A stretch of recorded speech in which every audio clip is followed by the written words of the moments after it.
highs and lows, and we're going to see what happens in Europe and North America that will either break them to the upside or to the downside. In this particular case, you see that the low here was 37.30, and price breaks 37.30 here at around 5 o'clock in the about 5 a.m. New York time, and continues to move all the way down into a massive break, much higher, much further down.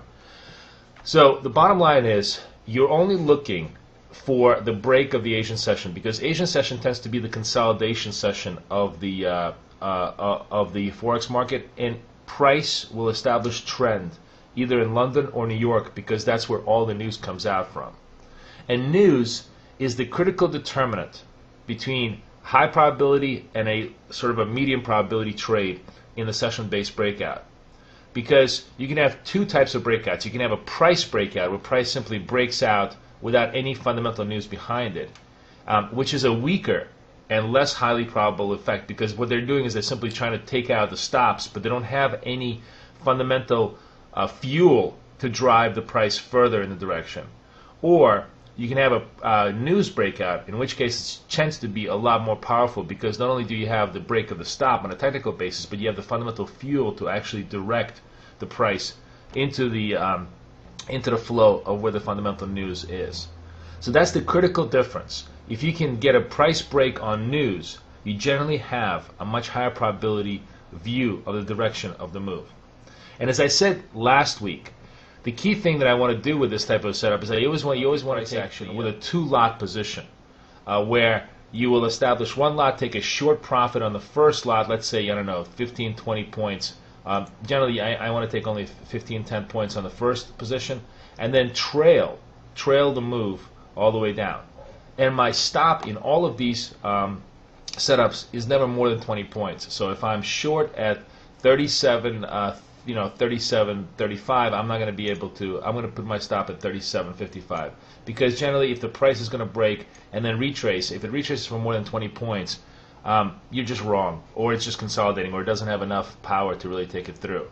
Occasionally, you may have the price test the level twice, and that's a very tough decision to make unless you have fundamental news behind you. I would never take a price break twice into the move. If I get stopped out on the first time of the price break, I will just simply stand back. But if you do have fundamental news driving it, you may want to, if you get stopped out on the first try, give it a second try and see if you can trail yourself down. So how do we do this week? Unfortunately, this week I was really away from the markets all of the week, so I had very few trades. But I want to show you a couple of examples.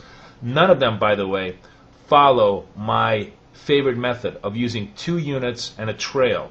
I'm simply using 1 unit, mainly because I was away from the markets. I wasn't very confident. I wasn't really informed as I should have been in my trading, and I took half risks, which overall actually worked out well, but generally not a perfect setup. So let me show you a couple of things that we did here. So here's the first move. This is pound dollar.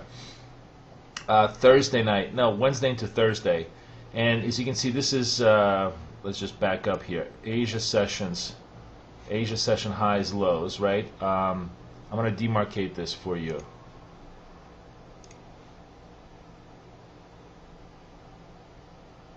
So this is the Asian session low, gets broken really on no news. There's nothing going on there in the UK land. So this was a price break. I took the price break again on a one lot position.